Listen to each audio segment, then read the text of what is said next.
And I believe we are live. And I am so delighted to welcome you. I'm your host, Debra Morrison, as you know, and who you don't know yet, and you will know here in a few minutes, is Fran Dunaway. Fran, welcome to the show. Hi, thank you so much for having me. I'm excited to chat. Exactly. So let me tell each of our sisters here just a nickel about Fran, because we'd just be the whole damn time, whole darn time introducing her. And Fran was raised in Missouri, right? I think I have that right. Yes, not Mississippi, Missouri. Well, you're right on both accounts. I have a lot of family from Mississippi. I'm actually an Army brat. Did spend a lot of time in Missouri. Okay, yeah, I got your college and all that stuff. And and Fran admits, I mean, I'm just quoting Fran. I'm not like, putting this on her. She said she came out of the womb bossy. True. And I said, oh my heart, this is my sister from a different mister. All right. So Fran has with her wife Naomi co-founded a company called TomboyX. We're going to get into that in a minute, but let's come back to the start if we might. The word tomboy, the moniker, right? I'm 68, so, and you're 61, right? 64. Yeah.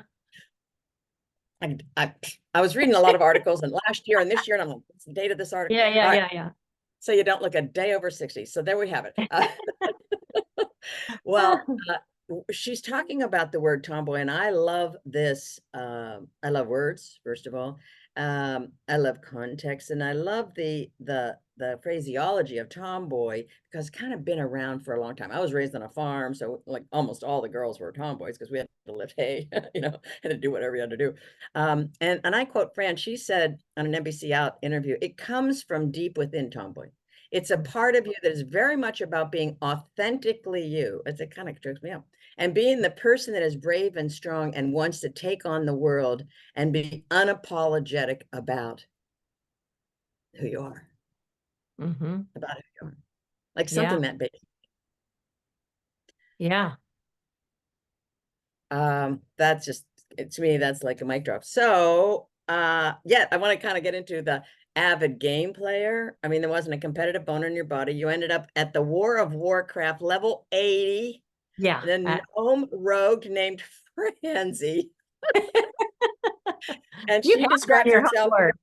I did my homework. Describes herself in the Franzi role, because she has many, as badass. Okay, well, that does not surprise us given what we've already talked about. So Fran's always been a curious woman, and now she plays a spelling bee game with her wife Naomi. Apparently daily, they're competing against each other, and then they tune in with Fran's mom and her friend, and they all do spelling bee game and determine like who's who and who won today and who won yesterday. I don't know what the dibs are, who, like at the end of the week, somebody, owes somebody a gift certificate for just gloating rights. Yeah, bragging rights all day. Yeah. Right now. Well, that's important. That's important. Yeah. And Fran's dad told her 3 words: can't, never could. And so I ask you, Fran, how much did those words spur you on at various pivotal moments in any of your 3 careers? I think that it's funny too, because I'm actually in Mississippi at my parents' house, and they both are 89 now, so I'm here helping them settle into this new era of their lives. And so I'm constantly have reminders, and I'm watching them as they're kind of in their declining years, and recognizing where I got my strength from and where I got a lot of things from, and remembering things. I had a cousin say to me yesterday, "Remember that thing your brother used to say, which was, preparedness prevents piss poor performance." And so I come from a long line of military people that kind of get in there. But my mom is a very accomplished person, and was always very strong and kind of bucked the establishment. So I owe a lot of my genetic DNA to her, and that comment of coming out of the womb. I mean, it's kind of like the survival of the fittest, if and being able to figure it out. But that can't never could has always been something that I just don't take no for an answer. and look for a workaround. And it's more like a puzzle or a challenge for me to solve than accept as, oh, it can't be done. Yeah, yeah. Well, that is witness to all of the many accomplishments. We're going to get a couple of them into our interview today, and I hope we'll have you back another time to continue this. But you got your a Master of Education from University of Missouri, Columbia, a BS in Industrial and Organizational Psychology from University of Missouri Rolla, and a Uh-huh. certificate of excellence from Vancouver Film School.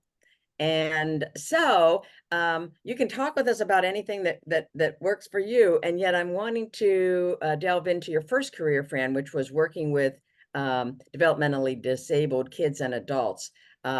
You really had, I mean, it made a huge difference. Particularly, apparently, there was a lot of emphasis on people with autism and so forth, and you open group homes and so forth and so on. So talk to us a little bit about that experience, because wow, that is such worthy work. And to have a person that has so much creativity like you, not burned out, hopefully, right, enter in and I think infuse hope, right? I have to think it was nothing short of phenomenal for them. Well, that's one of the things that I actually learned, is that you kind of come in with some conceptions about what you can do, and you come out recognizing what they did for you. And so that was a really powerful experience for me, is that it wasn't about, in fact, it's that can't never could, because the first time I walked in, I was working on my master's, paying Yeah. for it myself, so needed to have a full-time job. So I would work full-time in the evenings, and then went to school during the day. And the first time I walked into this new job, 'cause it was a fairly good paying job, they were always looking for people to work, and I was terrified. I didn't know how I was going to be able to go back in and do it again. And it took everything I could the next day to just, I had to sit outside my car and really work myself up into, you can do this, and go in and overcome your fears, and I was totally freaked out by the things I saw, the people I mean, it was a lot. And so, to end up doing that for the next decade, I ended up working my way up to being a manager of a group home. At the time, it was called a behaviorally disordered adult male uh, program, and it was kind of set, and this was a big institutional campus, and so it was a home set up elsewhere. But these were adult men who were violent and aggressive, and I ran that group home. And I actually learned from, and one person in particular, who was so adept at treating people humanely and kindly, and kind of, getting what you wanted with kindness. And so that resonated with me, and I wanted to learn how to do more of that. And so she and I would run the group home all weekend. It would just be the two of us with 8 men. And we would do clandestine things like, okay, let's go get a wheelbarrow for maintenance and go steal some sand, and we're going to make some sand castles or candles. And so stuff like that we would do, and we just learned to make it fun. But really, the biggest thing was that we have a lot to learn from people who have disabilities, and about ourselves and how we work with them. We certainly do. And I mean, just the excitement. I don't know if you guys are picking up what she's putting down, but just the excitement in her voice. Let's go get a wheelchair or Yeah. wheelbarrow, and let's steal some sand. And, this all like on the sly, right? And then everybody bonds together, like, okay, we got this. Don't get caught. Yeah. Exactly. Yeah, nobody here is going to get us caught. Yeah.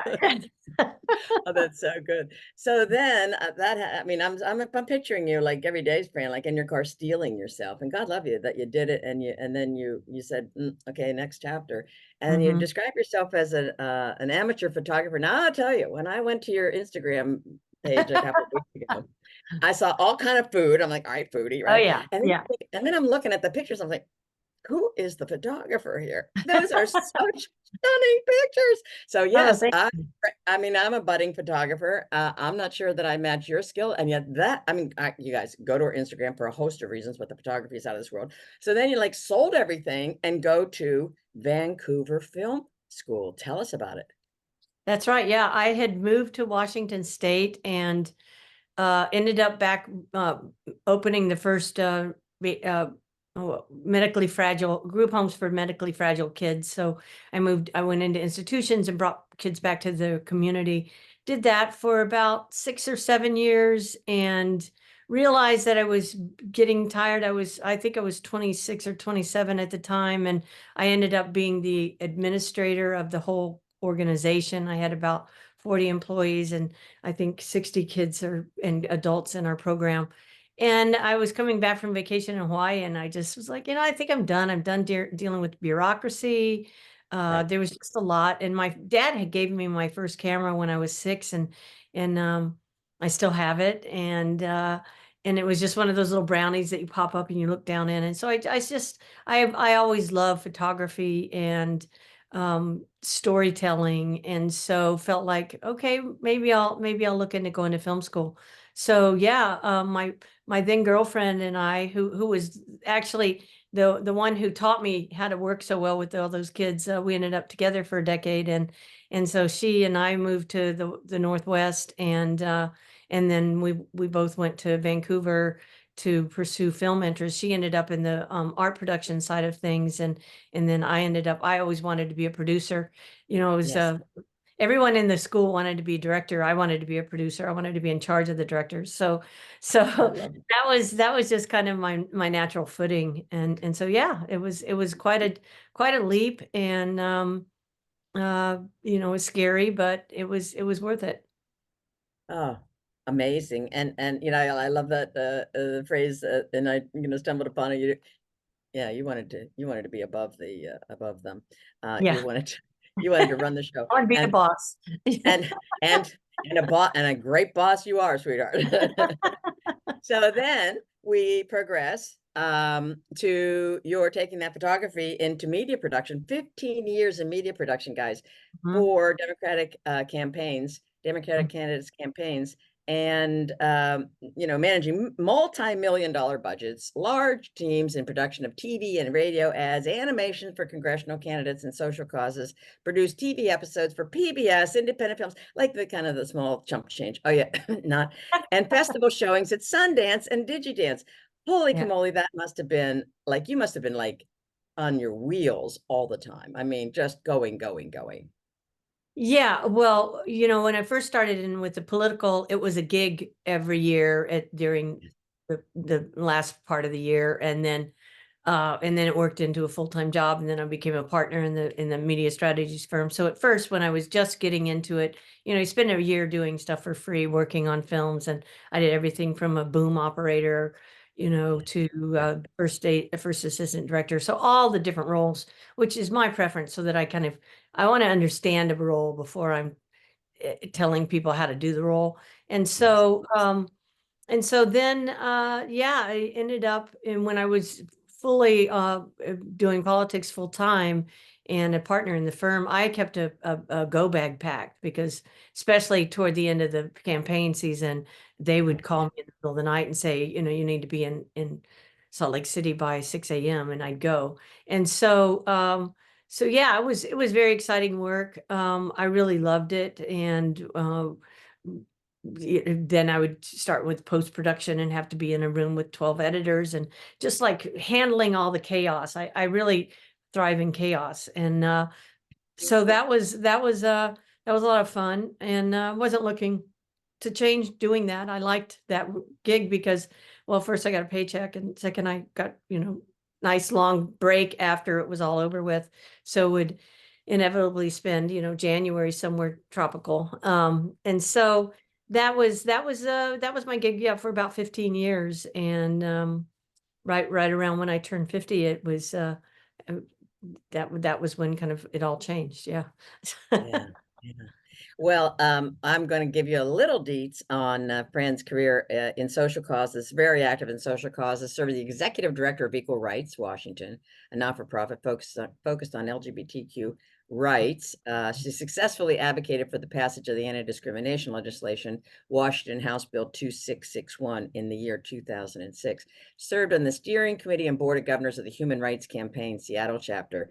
And she defines pride as, and this chokes me up because I'm a lesbian woman as well, people of all walks of life and sexuality coming together to celebrate the beautiful array of diversity within the LGBTQ community, of course, and worldwide, as we Yeah. look each other in the eye and say, you are beautiful just the way you are. It's a place to show up and show the world we are strong and we belong. And I have to add a little addendum. We are taking up more space and the world is better because of it, in my humble. Yeah, absolutely. Amen. Yeah. So there you turn, age 50. Now you're Yeah. just newly partnered with Naomi Correct. Gonzalez, right? Yeah, Yes. okay. And apparently you're a little grousing around about, there's no really nice button-up shirts for women. You have to go to the men's department and find a Robert Graham or something Ben Sherman like. And yet there wasn't any. And as I kind of gleaned between the sentences, she kind of said after hearing this a couple times, well, what would it take just to start a clothing company? I Yeah. don't know. Did she just kind of like Let's just fix it. right, Yeah. How right out hard the could it be? Yeah. Famous last words. It's so very hard. yeah. So Now I we don't know know. which one of them, I don't know which one of them pulled the car out of the garage, but they began the business in their single car garage, Correct. right? Now this Yes. gives us a counterpart and a lovely counterpart to, you know, Gates building Microsoft things. No. Now we're talking about Fran and Naomi in their one car garage, designing sophisticated, comfortable, and beautiful fabric button up shirts. Yeah. So talk to us a little bit about that. Yeah, well, we met, I said, well, I don't know, let's give it a try. Naomi and I, have a complementary skill set. And so, and we're very positive, fun-loving people. And so we just decided to go give it a go, see what we could do. And we met with a designer. It was a friend who'd worked for Eddie Bauer and Tommy Bahama, and so she said, "Sure, let's design some shirts." And so we did, and then realizing how much money it was going to take, and also wanting to get a sense of if there was really a market out there, if there were enough people like us that were looking for these kind of clothes. And so we launched a Kickstarter campaign in 2013 Right. and spent 30 days and successfully raised $76,000. Yeah, it was a very intense time, but that it was enough to get our shirts into production. But what we Right. got out of that campaign also was the fact that the term tomboy, or the brand tomboy, was resonating, and people were seeing themselves in the brand, and so they were reaching out to us and saying, "Thank you for existing." So that was kind of an aha moment of, I think we're onto something. It may not be just about the shirts. Oh, so good. So good. And definitely you were. So, I'm just reading, like you have this, it's a Seattle-based company called TomboyX, and it's a Mhm. gender neutral brand that has something for everyone. Sizes ranging from extra small to 6X. The company is inclusive of all bodies. And Yes. it's also sustainable. So you were talking before in the probably the formative stages that you thought that some of the industry and the fabric industry, the style industries and so forth, fashion industries, they thought that women just wanted to buy something, wear it a couple of times, get rid of it, and buy something else. And you say, that's not how I shop. I believe in sustainability. I just want a cool shirt. So Yes. I so resonated with those values, right? And then you said something I think completely profound, Fran, and this is something that we can all take in our lives. First of all, you listened. You listened to your people and Mhm. you acted. And you said there's a problem to solve and we can solve it. So Absolutely. whether or not you said, like at the beginning, we picked the name Tomboy because we thought it was a cute name. Lo and behold, to your point during the Kickstarter, we started hearing from women and girls who were excited. They felt like they had a brand for themselves. And to your point, you had stepped into a white space. I love that phraseology of unmet needs of a pretty large consumer group, right? And you know Yeah. what these customers started, and then they said, all right, shirts are good. We want underwear. And then it kickstarted you, every Yes. pun intended, into making the best darn bare boxer briefs that anyone has ever put on. So talk to us about that. Yeah, that's right. We were kind of assessing the business and things were going well, but we were trying to figure out how we're going to grow. What do our customers want? Naomi was doing all of the shipping and customer service and kind of running the back end of the business. And she said, well, there are a lot of requests for boxer briefs for women. And I was like, really? Nobody makes boxer briefs for women. So I Googled it on Nordstrom.com, and up came one pair of Spanx, and that was it. That's it. And Yeah. so it was like, "Oh, wait a minute. This is an opportunity we should look into." So we told the designer, "Look, we're kind of moving away from shirts. What we need is someone with manufacturing and production experience and sourcing, Mhm. all of that stuff that Naomi and I knew nothing about." Because let's be clear, when we started the company, we didn't know a knit from a woven. So we had no idea how to Yeah. make anything. And so a week later, and I kid you not, a week later, we got an email from a woman who 9 months prior had seen our shirts in the factory in Seattle, and she'd taken note. That tells you her attention to detail. She'd Whew. taken note with our brand, and she loved what we were doing, and so she reached out. She had recently become a consultant in sourcing and manufacturing, and so yeah, she showed up. We were like, "Yes, can you come in like now?" And Right. and so she showed up with a PowerPoint, which I tease her about to this day, because we, of course, were so, it was just a magical, I call them rainbow unicorn moments in the history of the company. Yeah. And for Julie to come on board at that time for peanuts, literally, and her attention to detail and her love of quality and her love of textiles just made her the perfect person to really pay attention to what our customers wanted. And then she started working on making the best boxer briefs, and sourced it. We had a woman-owned factory, and she shared our values around taking care of the planet, of taking care of people, of not doing things for the on the cheap just so that we could sell it. And so we That's really right. locked arms. She became pretty much our third partner, and it was just the three of us for quite some time, and she nailed it. She Yeah, sure did. yeah, She sure did. There are various quotes, the media is talking about you ended up with this massive rebrand that's hell bent now on creating a movement, right? Now we're talking real impact here, a movement that challenges assumptions, dismantles stereotypes, and promotes self-expression. And so the boxer briefs were defined as a layer between you, who you are on the inside, and how you present on the outside. First time women felt comfortable in their skin, they put on the underwear and they cried and they wept out of the yeah. comfort that they felt. And I have to think they wept out of someone seeing them. I think that's right. I think that's absolutely right, and we continue to hear from people that day, and saying that same thing. And we also have kind of a cult following in terms of Yeah. people that get it, and they understand what we're trying to do. It's so much of our fashion history has been and continues to be by some brands. I mean, we're seeing a shift, but was about how to subtle shaming of how this is you need to buy us to be cool. You need to wear this to be cool. Where we were like, no, you're cool. You are so cool. Look at who you are. And so that was an important piece of what we wanted to build and sustain. And people do feel it, and it really impacts people in a very emotional way. To this day, uh our all team meeting ends with reading, several reviews from customers, because that's why we're here, and that's why we started the company, and that permeates through the DNA to this day. And that also, going back to the values of our company and what we stand for, we're a benefit corporation. We got B Corp certified in 2022, and now we have since converted to benefit corporation. That puts us up there with the Patagonias and the Allbirds, and that's because we built the company from the beginning, cons Mm, considering our impact across not only the environment, but mm. community. And so that is a core of our brand. Yes, and your line's in Nordstrom's now, and probably more since some of the media has been put out. And yet it is so it's growing, like crazy as it should. You spoke of this, Fran, as it felt like when we recognized we had this opportunity, right?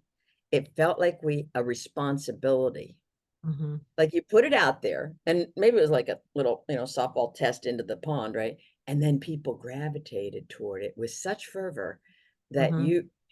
how could you and Naomi look anywhere but nose to the grind? So we gotta finish this, right? And it really Yeah. kind of called you. And so I invite all of us that may have a service or product that we're, passionate about. We have a responsibility. We have a Mhm. responsibility to listen to the problems, to your point, that you see a problem that you can solve. Boy, get at that. Let's get at Mhm. that at any age, at any age. Yeah. Yeah, So don't let reading the shoulds or shouldn'ts keep you back. Yeah. right now. Yeah. Yeah. So you decided to start the entrepreneurial journey, like you call yourself an accidental entrepreneur in your 50s. So you describe yourself as fun loving, and you and Naomi seem very well suited along that line in terms of spontaneity, such Yes. that um, one fine day when you guys were playing flag football, something very interesting happened. Tell us about it. Yeah, actually the week before was when we came up with the plan. So, uh, we had gotten engaged. Naomi proposed to me in Cuba. She's Cuban American. And so, she had proposed to me, and we were talking about it since she had moved across from the East Coast to Seattle to be with me. We were wanting to have a wedding in Boston. But then we became so consumed with the work, with the business, that was all we did. And we had just gotten accepted into an accelerator program, and we realized that that was going to really ramp up the business even more, and the likelihood of us being able to find the time to plan a wedding in Boston was diminishing. So we just looked at each other when we were out with some friends, and we said, well, let's just get married next weekend. And we were okay. So we went for a walk at Seward Park, and we looked out at the field and said, why don't we just have a flash flag football wedding? It's the day before the Super Bowl, which was Boston. It was the Pats versus Seattle. It's her team versus my team. Oh And so my gosh. yeah, I was like all of these crazy, and a good friend of ours had just reserved her ordination to have marriages because she was marrying someone that she worked with, and it was like, what? And so she was our referee, and we had called my parents that morning, and we called Naomi's brother and sister-in-law and said, okay, be ready tonight at 6 because we're getting married. And the beauty of having a flag football wedding was we invited everyone. So yes, you were invited to our wedding. You just didn't show up because you didn't want to play football. But so the people that showed up, it was cold. It was just a very Seattle day. But yeah, and we were playing hardcore football. I mean flag football, but it's competitive. And yeah, at the Yes. half, the ref blew the whistle and said, anybody here object to these two getting married? And we had our families on FaceTime. We designated people to call, and so everyone is shocked, and we walked down to the water and had a ceremony. That rocks so much. Oh my God. It must have been cold. My gosh, right before the Super Bowl. You're talking early Oh, yeah. Feb. Oh, yeah, yeah, it was cold, and luckily, we got married then because we did lose to the Pats the next day, so but I remember Ouch. my mom watching us, and because so my parents, my dad was when I looked at FaceTime, he's wearing dress blues and my mom has a gown on, and they're sitting there with a bottle of champagne, and my mom looks down into the camera and she says, "Are they playing football?" And your dad said, why, of course. Yeah, you bet, football. Oh, that's adorable. I mean, all of it is adorable. A All of good it, the day before the tomboy Super wedding, Bowl. yeah, a good tomboy wedding. Right now, right now. Okay, so then take us back. You had some moments, right? You were raising funds and you're out in I think Palm Springs or something, and you call it another rainbow unicorn experience. Yes. You speak up about and encourage us all in life to ask for what it is we want and or need. Maybe Mhm. just say right now, these two things, these three things. Boy, doesn't that make life easy, Fran? You're expressing yourself and you've been very specific about it. You talk about Yeah, specificity all the time. And two, you're allowing people in so that if among your core of acquaintances, somebody is able to do that, now you got a match and you're not like, being depressed another week thinking this ain't gonna happen. And yeah, so you're sharing a seat or something in a bus, and you say to this woman your experience, yep. and how did she respond? Well, we were actually a conference, and I had been chosen the year before as an EY winning woman, and so I was on a bus of other EY winning women throughout the years, and this was much earlier. She had received hers years before, Now and she was explain actually EY. Explain EY. EY is a program. It's a accounting firm. It's one of the largest. Ernst and Young, it used to be, Oh, for but sure. branded as EY. And Yes. so they have this. There was this amazing woman who said we need to level the playing field for women. So I'm going to start this program called EY Winning Women, and they pick 12 female CEOs every year that bring into the program. And I tell you, it was one of the best things that happened to us in this whole journey. Made some amazing friends because one of the things that becoming an entrepreneur and being all consumed about your business is number one, you become obsessed. And so you kind of don't want to talk about anything else. So you lose a lot of friends Yeah, or yeah. you make new friends that want to talk business. And then the other thing is that when you are running a company and you are about to run out of money because you can't make payroll, but you're growing so fast and you need money, you kind of, swallow the pride of you're not asking for money, you're asking for an investment, and you're asking because you have something that deserves to live, and not take it personally. I mean, if someone says no, don't take it personally. Just okay, I gave it my best shot, and then carry on. But yes, I was sitting next to this woman, and it was kind of she had asked me about my journey, and I told her what was happening, and I said, in fact, I'm raising money right now. And she said, how much do you need? And so I just said, well, 500,000. And so she thought about it and got back with me a week later. And the next thing I knew, we made payroll. So, she's now a very good friend, and she and her Good. husband, we hang out and do things together and travel together. So it's pretty awesome, the way that those rainbow unicorns show up. Oh, all the time. These lessons are so formative, and formidable. Well, the what you went through, like, because like I don't really know what the stats are. I'm sure you know the stats inside and out. How much, corporate money, institutional money gets invested in women-owned businesses. First of all, like a paucity, right? And then to your point, you said someplace, and like guys, like hearing your pitches, like what's wrong with Victoria's Secret, right? Yeah. Oh, yeah. We had that asked of us numerous times, and I think they figured it out now, because we were kind of before all of the zeitgeist. We were before the Me Too. We were before the size inclusivity. We had the first trans models. There were a lot of things we were doing as a matter of course because we felt like it was the right thing to do. And the other thing, you mentioned earlier that we carry extra small through 6X. We actually carry triple extra small through 6X, but they're all at the same price. Because that was also a subtle shaming that I didn't think we didn't think was fair, There you that go. people would be with different sizes, and you can hold up the triple extra small next to a 6X, and we're talking it's a lot more fabric, but we don't care. We don't want the person that wears either of them to feel like they are somehow different or othered, and so that was a very critical and important, piece of building the company. But fundraising was especially then, horrible, terrible, hard, and it was mostly men. That has since changed. There are a lot of, female-founded funds right now that are out trying to help women and level the playing field, but unfortunately, the numbers have remained the same as far as institutional, and that's below 2% of institutional funding continues to go to women. And so, I think that there are a couple of things that need to change there. I think we need to change the whole, the guys, but you got to win. You pick one winner, and you have one unicorn in your whole portfolio, as opposed to, well, why not have 10 $500,000 companies as opposed to one $1 billion company, and don't you kind of get to the same place? And so it's a matter of how you think about success, and I think women think about it differently, and we need to kind of figure out how to level the playing field for everyone.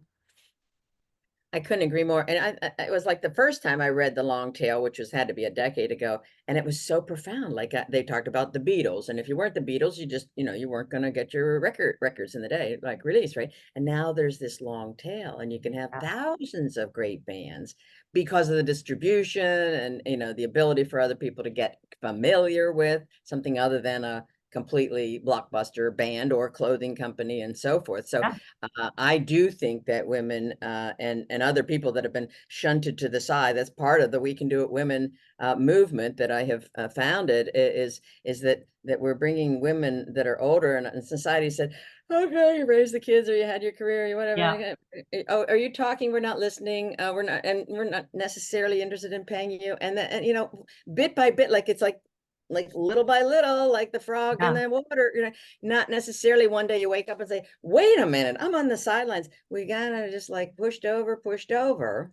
Mhm. And it's high time for us to say, wait a minute, there is such rich wisdom on the peripheries, right? It off the spotlight.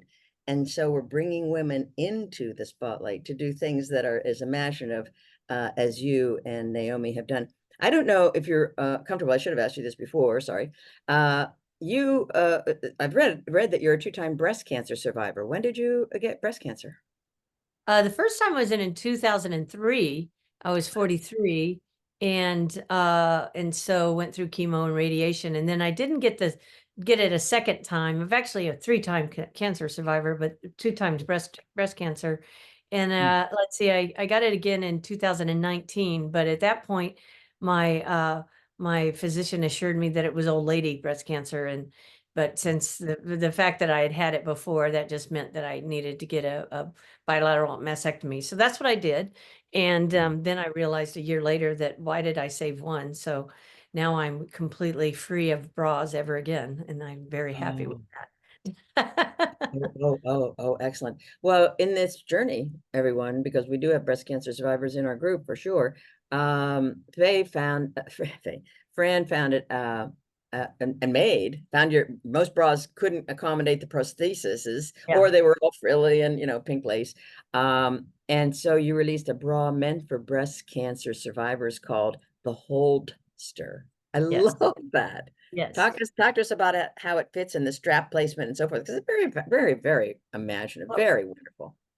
yeah, well, I came back, I mentioned Julie earlier, our head of product, and I said, Julie, I have only one breast now, and I don't necessarily want to wear a bra. I just want to not be flopping around. And Yeah. so she said, well, show me what you're talking about. And so we talked about it, and she said, well, let me make you a one-sided bra. And I said, great. And let's call it the Holster. And we had a good laugh. And so, so it's reversible. So whether you have a breast on the right or a breast on the left, you can just flop it around and flop it. Good choice of words. And Yeah, so, yeah.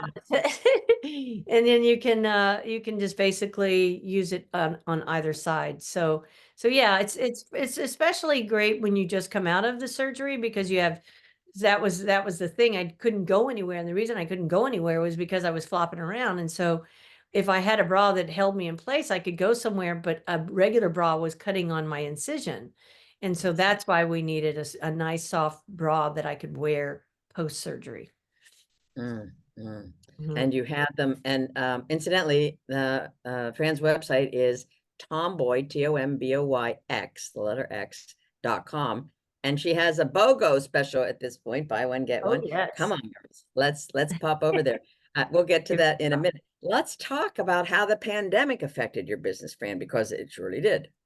Oh, sure. You bet. I mean, people were shopping at home. So they were also, you didn't have to show what you were wearing down beneath. So they could lay around in comfortable clothes all day long and except have a button up on top. So yeah, we definitely felt a tailwind from it. And that was really good. And it was good for the company in terms of we were able to hang together and people were able to bond in a different way because you're getting to know each other and their pets and your children and all of Yes. that. We would have host monthly get-togethers, cocktail parties, or cooking classes and stuff like that. So it really changed things, and then it helped us rethink when we post-pandemic how we show up at the office. And so uh, we went to a 3-day work week. We still are maintaining that pretty much, Nice. work at the office, and then 2 days at home.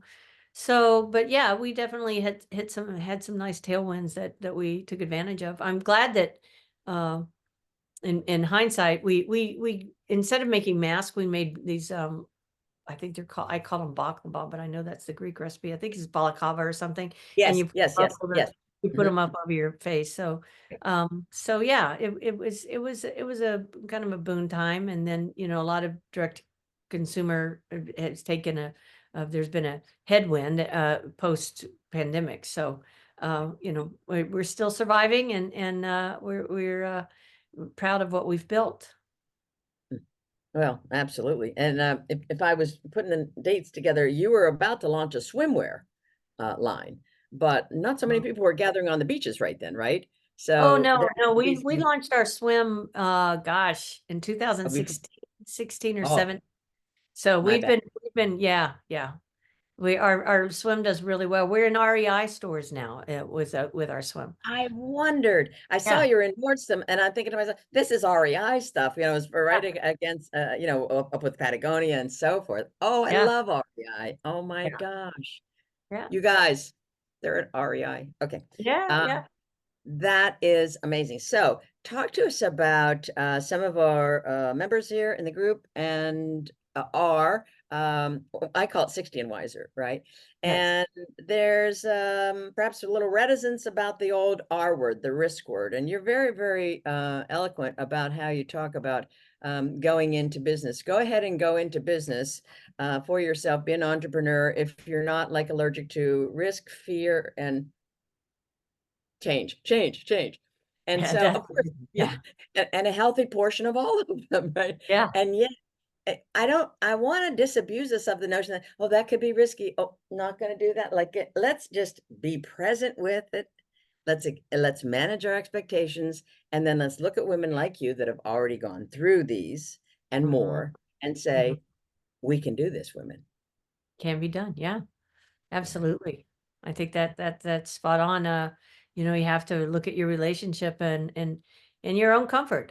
Some people are very comfortable, and I'm glad we have them that want to do the same job and be in the same role, for the same company, and they probably come out with much better pensions or yeah, the benefits that I'm not going to have. But if you are inclined and feel the desire and need to work for yourself and are comfortable with risk, and I also think that not having an emotional relationship with money is an important one, or if your partner does or doesn't. So that is a key thing for the two of us, that we both were okay taking the kind of risks. We were okay with the plan B, if you were, I had a right. little house in Mississippi, and it's like, well, we could grow tomatoes in a little house in Mississippi. Well, that wouldn't be so bad. So it's a matter of, what it takes to make you happy in the end.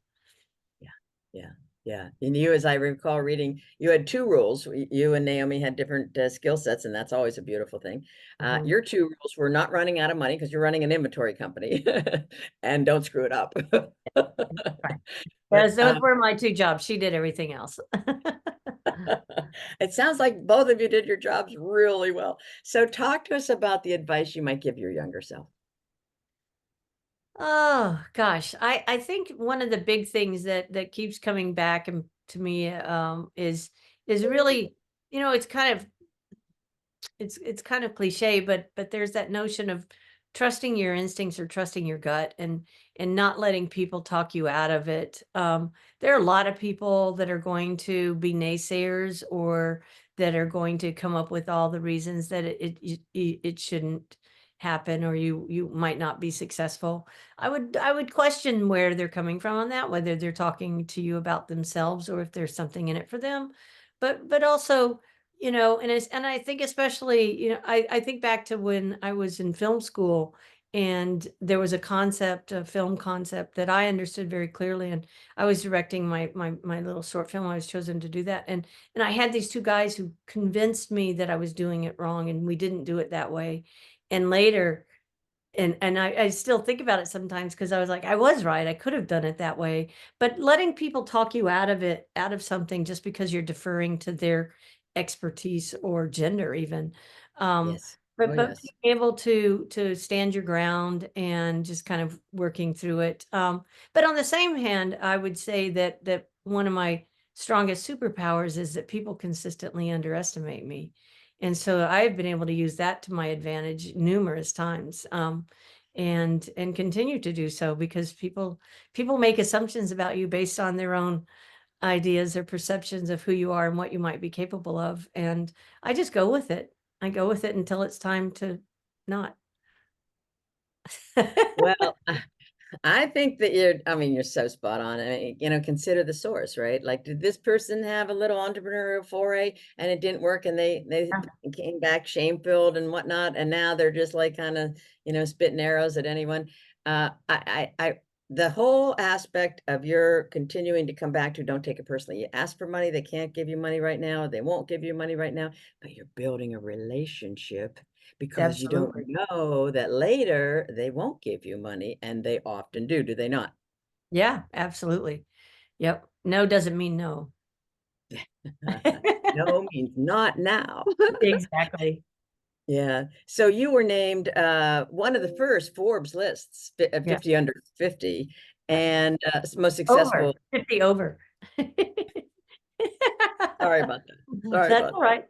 right. And well, they didn't even recognize what you did before then. So that was Yeah, that. exactly. But you're definitely disrupting $13 billion, you guys, with the B undergarment industry. So talk to us about your sales, because like I'm not sure the date here, but your sales jumped 50% to 24 million. Where are you today? We're hanging steady right in that area. So, we grew when we started the company. Victoria's Secret had 65% of the market share. Today they have Awesome. about 20%. Oh, wow. So we have taken some of that market share, and other companies have come out. There were a lot of technology that allowed companies. There were some other companies that started. We've got some copycats that are out there now, that are trying to do what we're doing. And so there, the technology that allows people to go out and begin their entrepreneurial journey is this platform called Shopify, for example. You can set up a store, but it costs you nothing, where it used to cost you 50 or $60,000 to set up a website. And so there are a lot of the barriers to entry have really decreased, making your options much more available.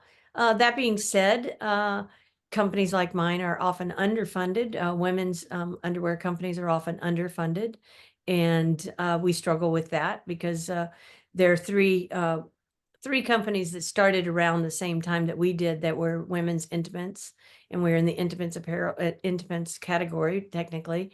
And those three companies were male founded, and they've each raised 40, 50 million or more. And so that continues to be a frustration, because what do men know about women's intimates except how they want you to look in it? So, that's a frustration for me, but I'm working on riding that ship as well. And so I know that we could be much larger had we had the proper investment to help us grow. And that just has struggled.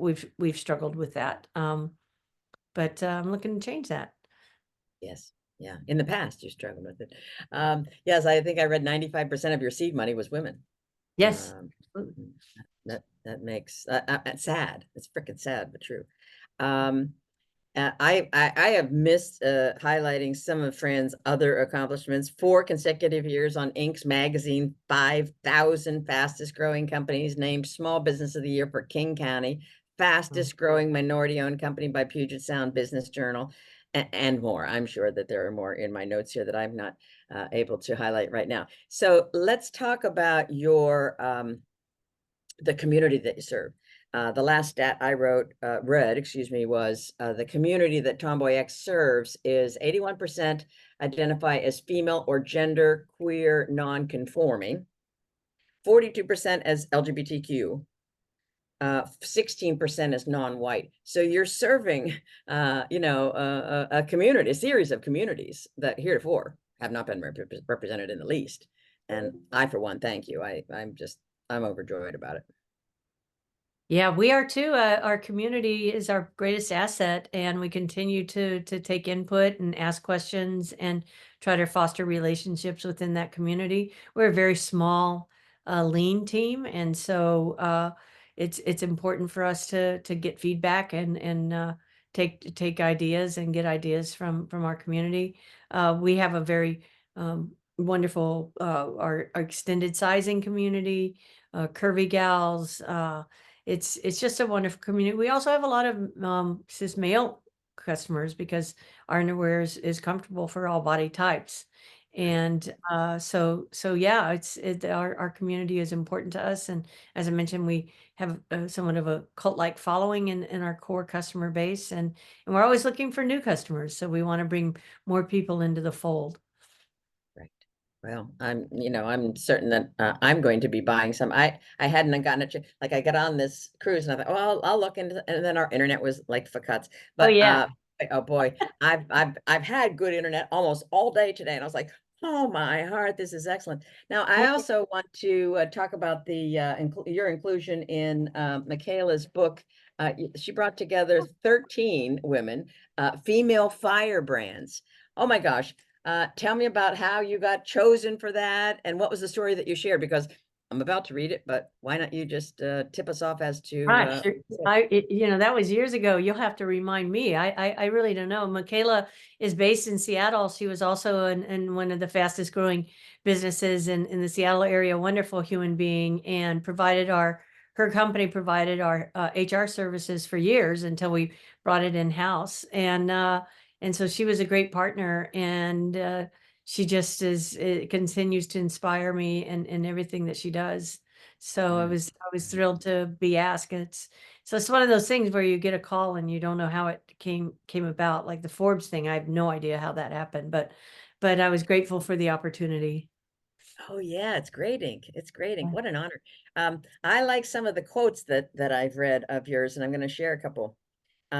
When something goes right or the day is saved, remember, it's because of all of those things that you do that open yourself up to those magical unicorn, rainbow unicorn moments.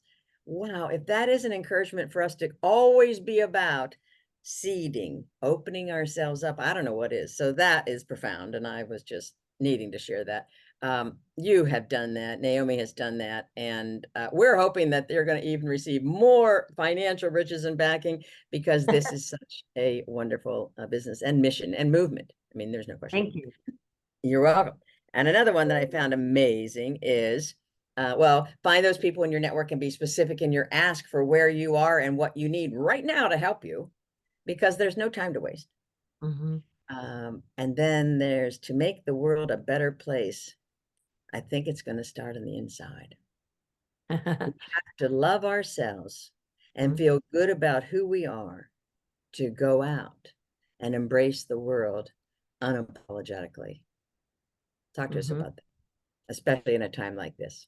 Yeah, I was just going to say it's unfortunately that's even becoming more and more important for us to remember and to lock arms and get through the challenges we're going to face. And so I think it does start within, and we've got to that self love, that self appreciation, and that self acceptance of who we are, and then being solid in that and not letting someone take that away from you is so important. And it's still, even though we've certainly gained a lot of rights and a lot of changes in the past years, it's also true that the majority of kids on the street are kicked out of their homes because they're LGBTQ, and the suicide rates and the murder of trans people, it's just atrocious, and we're being used as political pawns again. Our Yes, community is being used as political pawns, and that has been a tried and true tactic. It was true absolutely. in the 60s and the 70s, and so it's just more of the same. It's just that they've chosen a particularly vulnerable part of our community and have demonized and are using that as a smoke and mirrors to keep us away. So that's frustrating, but we've got to look at each other, and I think especially within the LGBTQ community, we have to remember to leave the door open, and we have to be looking for ways to help each other and support each other, and not be in a place of, well, I made it, thank goodness, but I made it and now I'm going to bring more with me. Yeah, yeah. I couldn't agree more. And of all times, this is a call, a clarion call for certainly marginalized people to Mhm. lock arms. Mm. Red Absolutely. Rover, send anything over, and it's That's formidable right. what's Yep. coming over. So we better be locked arms pretty darn tightly and committed to that.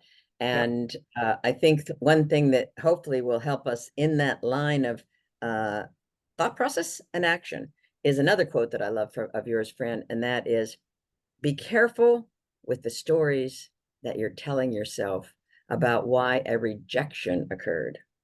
You may Mm. not have full insight into the why. Gosh, I need to remind myself of that one. Yeah, yeah, Yeah. yeah. We're inside the jar, aren't we? Mhm. And so I've been talking a lot, and I'm a little afraid that there may be something on your mind that you'd love to share with our audience that we haven't talked about. So go ahead. Oh gosh, we've certainly hit the gamut.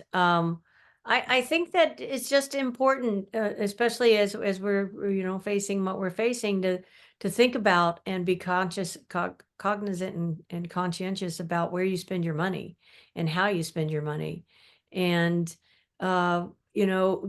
looking at there are these threats of tariffs that are coming, and prices are gonna, those tariffs don't get paid by the countries, they get paid by the companies.